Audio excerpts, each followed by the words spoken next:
While 3DB always had its great character performers like Charlie Ward, Ren Miller, Dick Cramben and John Stewart, the station had another important claim to fame. It was recognised as having the best team of good voices in Melbourne radio. There was a DB sound, quality voices, classy voices. Call them what you will, but boy, did they have style. You could even understand what they were saying. One of the most cultured and beguiling was the voice of Jeff McComas. But who gets Jeff's vote? Well, I think John Eden had one of the best voices in broadcasting. It was an excellent voice. He started work at 3AK when 3AK was in those days owned by the Mac Furnishing Company and had a nighttime license operating from 11:30, I think it was, p.m. until 5 a.m. They were Melbourne's only all-night station. They didn't operate during the day. And Eden had a job there for some years, and then he later came to 3DB, and then later became breakfast announcer, where he was extremely popular. Extremely popular is just the tip of the iceberg. John Eden was and has remained one of 3DB's most identifiable and successful performers. When John joined 3DB in September 1949, he surely couldn't have realised the career that was ahead of him. He worked in most of the popular shows of the 50s, but it was the breakfast session that was to bring him his greatest fame. DB time at 17 minutes past 7 on a sticky, humid, rotten Friday morning. Something nicer. From snowbound New England states, the Gibb brothers and the lights went out in Massachusetts. John took over the breakfast program from his friend Dan Webb in 1956 when Danny left to join Channel 7. Although 3DB had been on the air for almost 30 years, John was only the fifth man in the breakfast chair, following on a great tradition begun in earnest by a Queensland stage performer called Vernon Sellers, who was the original Daybreak Dan, whose crown was then worn by the rarest early bird of them all, the aforementioned John Stewart, who passed over the reins to Dan Webb, and then it was John's turn. And what a turn. Others would have been daunted by his illustrious predecessors, but not John. For 20 years, he brought to the 3DB breakfast program his own individual style, charm, and humour. His retirement from the shift brought many thousands of letters descending upon this station and show business publications. But more of that later. The record books still show that for a phenomenal 17 years, he was number one. The opposition threw everything they possibly could at him. But John remained just John, and that's what people wanted to listen to.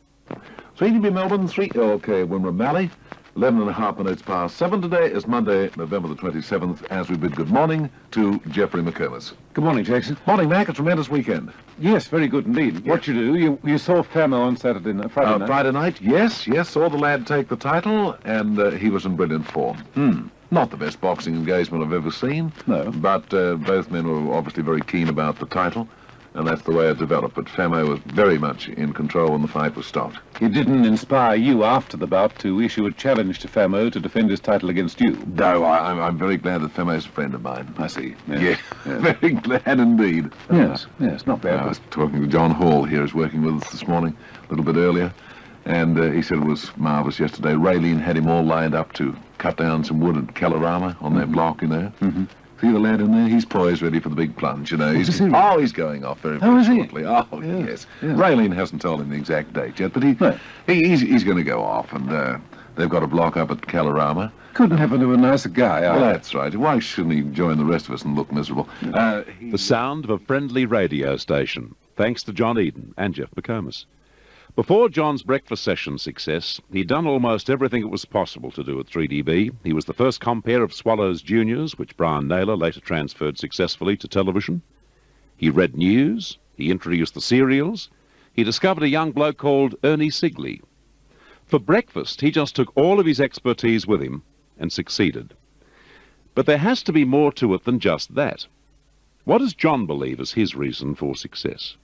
I've always felt I could communicate pretty well with people, Bert, and I've always mixed with people. I think a lot of our young people these days who want to be a success in radio are all too inclined to perform to themselves in a studio, enjoy their own work, then go and celebrate somewhere in a nearby pub with their own contemporaries and say how good they were.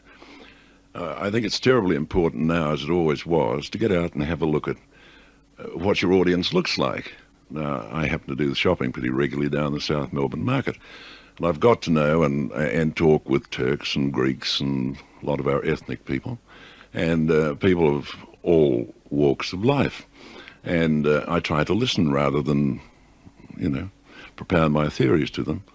And I think it's very necessary in radio to have a comprehension of what your audience looks like.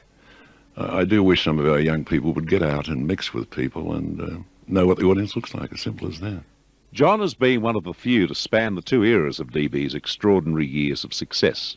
He moved with ease from the Dick Cramben, John Stewart era into that of the late 50s and 60s, which could easily be called the John Eden era. But what of those early years? Why was DB such a great station? We were a wonderful team. We didn't really have stars in those days.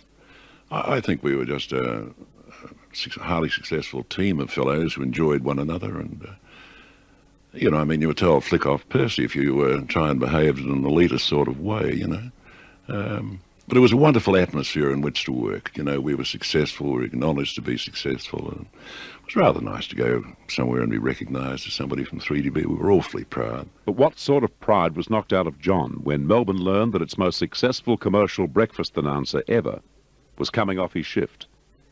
It was simply a management decision, but the effects were to be felt for long after his early morning farewell on the 19th of September, 1975. It's time to say hurroo for the last time, so not getting all choked up.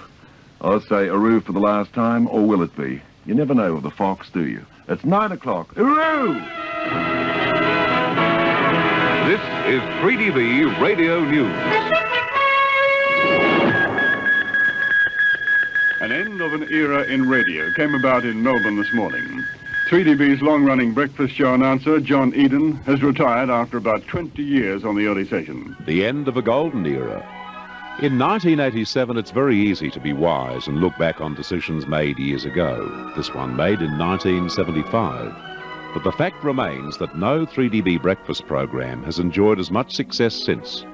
And while your humble narrator has designs on rectifying that situation, it'll be a brave person to suggest that John Eden's era could ever be emulated, but an even braver man to try. His score is on the board. Now the only thing that would make his life complete is a Collingwood premiership. Come on, Maggies. The Silver Fox has waited long enough. You owe it to him.